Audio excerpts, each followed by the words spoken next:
nous offrait Better Tomorrow il y a quelques mois, c'était à la rentrée. Il nous offre maintenant Gravity, extrait d'un EP, 4 titres, qui vient tout juste de sortir. Senan B est notre invité aujourd'hui. Bonjour, bienvenue.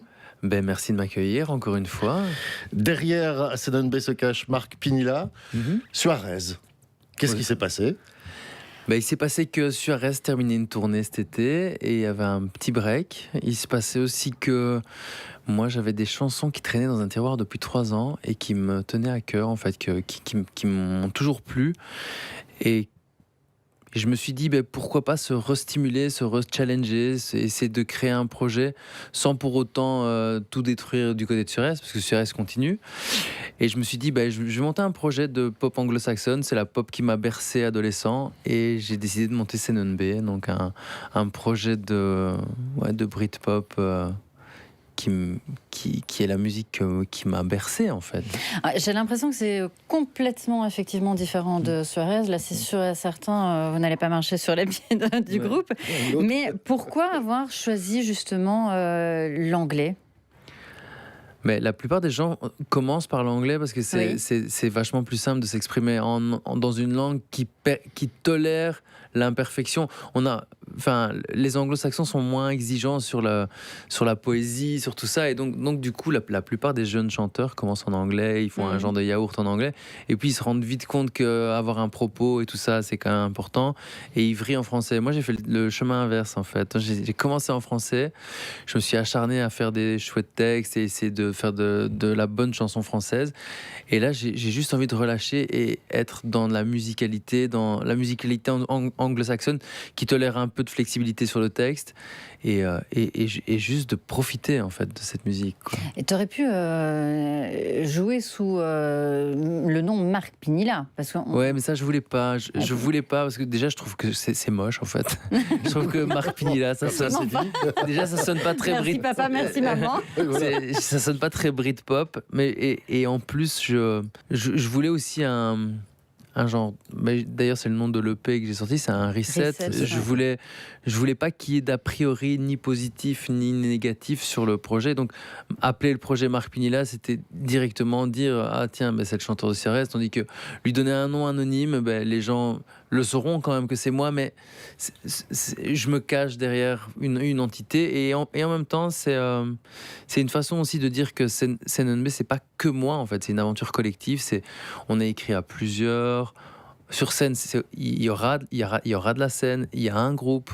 Donc voilà, c'est juste ne pas tirer la couverture vers moi, créer un nom, une entité, j'ai toujours aimé. Et dans la Britpop, il y a une culture du groupe. Oui, Oasis, il y a Blur et Radiohead. Et c'est ça que j'aimais bien. Et je me suis dit, oui, trouvons un nom. Et donc j'ai cherché un nom. Et j'ai longtemps cherché un nom. J'ai très très longtemps cherché un nom. Et j'ai trouvé Senan B par hasard. Je suis un peu surfeur à mes heures perdues. Et il y a un spot de surf en Cornouailles, donc en Angleterre, qui s'appelle Senan B. Et je me suis dit, tiens, le surf, l'Angleterre, c'est cool. Et cerise sur le gâteau, c'est que Senan, c'est le nom de mon grand-père, en fait. Donc, ça mélangeait un peu le retour aux sources, le retour à mes racines, et la volonté d'évasion, et l'Angleterre, qui est aussi la culture que j'affectionne particulièrement. Est-ce qu'aujourd'hui, sans Suarez, Senan B se sent un peu plus libre, même dans l'écriture ou dans le style musical ? Mais là, je me sens complètement libre. C'est une bouffée d'oxygène. Une bouffée d'oxygène parce qu'il n'y a aucun paramètre, aucun frein, aucun... Tu sais, Suarez, c'est 6 albums ou 5, je sais pas. Donc, à chaque chanson qu'on écrit, on pense aux 30 précédentes, et on se dit, il faut faire mieux que les 30 précédentes, ou il faut faire différemment, ou ça, on l'a déjà fait. Donc, Suarez, c'est un paquet de contraintes, mais vous imaginez même pas, c'est très, très complexe. Tandis que Senan B, c'est juste vierge, en fait, c'est une page blanche à écrire, et c'est juste profiter de la musique et essayer de faire la musique que j'aime, sans aucune contrainte, aucune barrière. Et chaque chanson, finalement, a été dans l'écriture, dans le process d'écriture et dans le process de création, bouffée d'oxygène, quoi. Juste un moment de liberté, de découverte et de prise de plaisir. On a l'impression, oui, à t'entendre parler, que c'est surf, le van. Oui, exactement. C'est la liberté, en fait. Ouais. Et les musiques aussi, j'ai l'impression qu'on a un petit peu ce sentiment quand on l'écoute. Après, je me trompe peut-être, mais on a un peu le sentiment quand on écoute l'EP de ce moment de détente, prendre la route. Moi j'y ai trouvé beaucoup de mélancolie parce qu'il y a quand même 4 titres.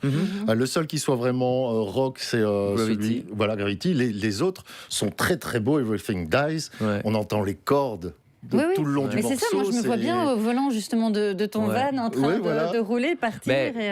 En fait, c'est toutes ces chansons, elles ont puisé leurs origines et leur inspiration dans, à mon avis, ce que j'écoutais quand on était à l'école ensemble, en fait, Dorothée. Quand j'avais 15, 16, 17, 18, j'écoutais Radiohead. Moi, je me souviens, j'étais fils unique et donc du coup à la maison, moi je dévorais les CD et les cassettes. J'écoutais énormément de musique et essentiellement la musique que j'écoutais, c'est la musique de Radiohead, qui est une musique mélancolique et je crois que ça a rejailli maintenant à 45 ans, en fait. Ça a ressurgi comme ça après avoir fait 6 albums de chansons ultra populaires que les gens chantent. Je sais pas, il y a eu un truc spontané qui m'a amené vers ça, j'ai été vraiment happé par quelque chose de viscéral, en fait, qui incontrôlé et que j'aime faire, en fait. Et le public, a priori, est déjà là, puisqu'il y a déjà plusieurs dates de concerts. Il y a le 5 mars à Mons, le 6, le lendemain à Louvain-la-Neuve, le 11 à Namur, le 12 aux Deux Ours Modave et le 13 à Liège.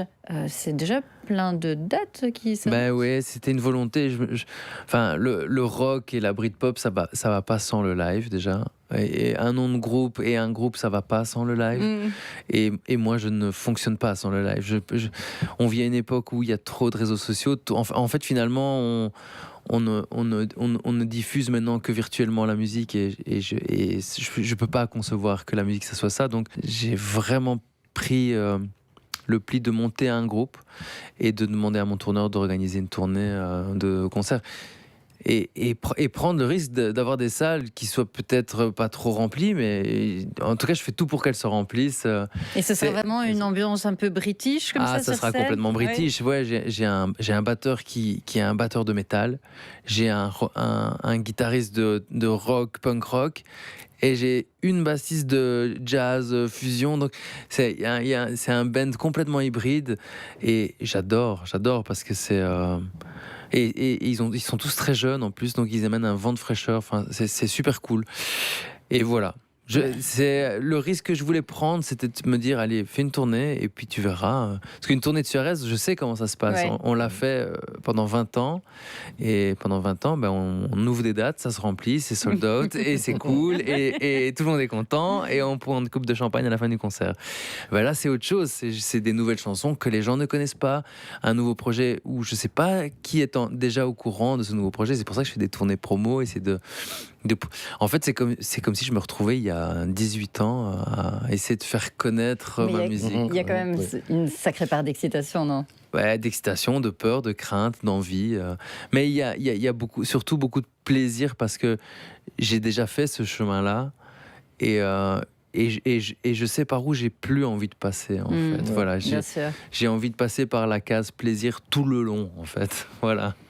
J'en suis sûr. On viendra vous applaudir au printemps prochain. Dites, je vois Mons, Louvain-la-Neuve, Namur, Modave et Liège. La région liégeoise est bien servie 2 fois. Par contre, il n'y a pas Bruxelles. Il n'y a pas Bruxelles, mais moi, Bruxelles, c'est ma hantise. Avec Suarez, on n'a jamais été des grands... On n'a jamais été trop accueillis à Bruxelles. En fait, on a fait 5 fois la baie, on a fait Forêt. Mais à chaque fois, les gens qui venaient à la baie, ce sont des gens de province, en fait. Donc, très étrangement, on n'a pas une clientèle bruxelloise. Et je sais pas, j'ai dû transposer. Moi, j'ai une phobie de Bruxelles. Je dis non, on fait pas de date à Bruxelles pour l'instant. J'ai trop peur. Ce sont aux Bruxellois à se déplacer cette fois-ci. Voilà, exactement. L'EP a été baptisé Reset. Le nouveau titre, c'est Gravity. On le trouve où, tiens, au fait ? Sur Partout, Spotify, sur Apple Music, sur Amazon Music, sur YouTube. En physique, on ne le retrouve pas. Alors voilà, tout a été dématérialisé maintenant.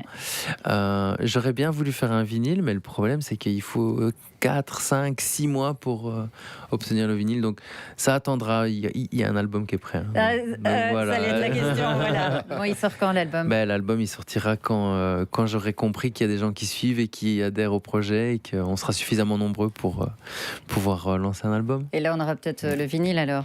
Là, il y aura un vinyle, oui, bien évidemment. Ça marche. Merci beaucoup, Cédane B, d'être venu chez nous ce matin. Oh, on m'a appelé CNNB. Wow. Oh, j'adore.